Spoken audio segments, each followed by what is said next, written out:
ना पूछो जमाने से कि क्या हमारी पहचान है।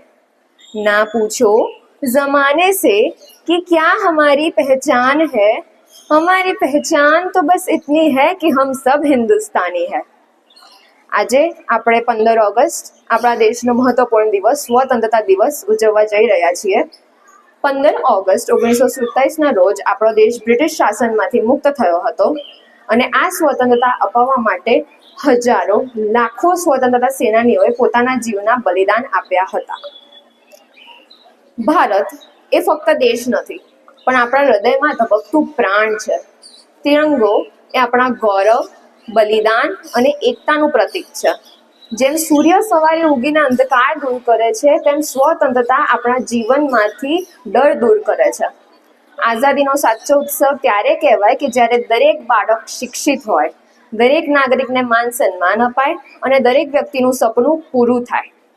15 ઓગસ્ટ એ ફક્ત રાજકીય સ્વતંત્રતાનો દિવસ નથી પરંતુ ધાર્મિક સ્વતંત્રતાનો દિવસ પણ છે। ભારત એ એવા દેશોમાંનો એક છે કે જ્યાં હિન્દુ, મુસ્લિમ, બૌદ્ધ, જૈન, પારસી, શીખ બધા ધર્મના લોકો સાથે મળીને રહે છે। આપણે સૌ ભારતીય છીએ। આપણા ધર્મ, જાતિ, ભાષા અલગ અલગ હોઈ શકે પણ આપણું હૃદય એક છે। આપણે આજે જે નિર્ભય શ્વાસ લઈ શકીએ છીએ એ માટે લાખો વીર સૈનિકોએ પોતાના જીવનો બલિદાન આપ્યો છે। આજે હું તમને એક એવા અજાણ્યા પરંતુ અદમ્ય સાહસ ધરાવતા સ્વતંત્રતા સેનાનીની વાર્તા કહું છું, જેનું નામ હતું કમલાદેવી ચટ્ટોપાધ્યાય। તેમનો જન્મ 1903માં થયો હતો। તેમણે મીઠાના સત્યાગ્રહ દરમિયાન લાખો સંખ્યામાં મહિલાઓને જોડાવા માટે પ્રેરિત કરી હતી અને આપણા દેશમાં વિદેશી માલનો બહિષ્કાર કરવા માટે આંદોલન ચલાવ્યો હતો।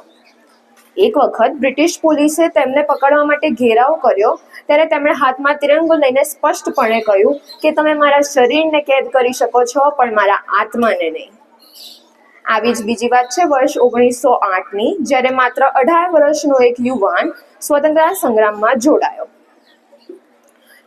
તેના પર બ્રિટિશ અધિકારી કિંગ્સફોર્ડ, જે ક્રાંતિકારીઓ પર અત્યાચાર કરવા માટે કુપ્રસિદ્ધ હતો, એવા કિંગ્સફોર્ડને મારવાનો આરોપ લાગ્યો। તેના પર બોમ્બ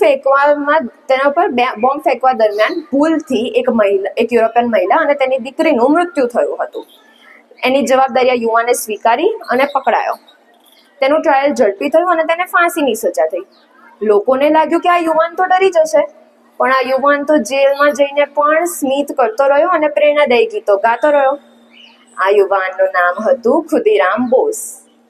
11 ઓગસ્ટ 1908ની સવારે જ્યારે તેમને ફાંસીના મંચ પર લઈ જવામાં આવી રહ્યા હતા ત્યારે પણ તેમના હોઠ ઉપર સ્મિત હતું।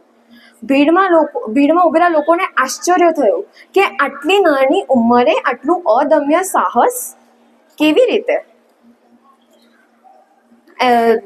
તેમના અંતિમ શબ્દો હતા કે જો મારું મૃત્યુ ભારતને સ્વતંત્રતા અપાવવામાં એક નાનું પગલું પણ સાબિત થાય તો એ મારું સૌથી મોટું પુરસ્કાર હશે।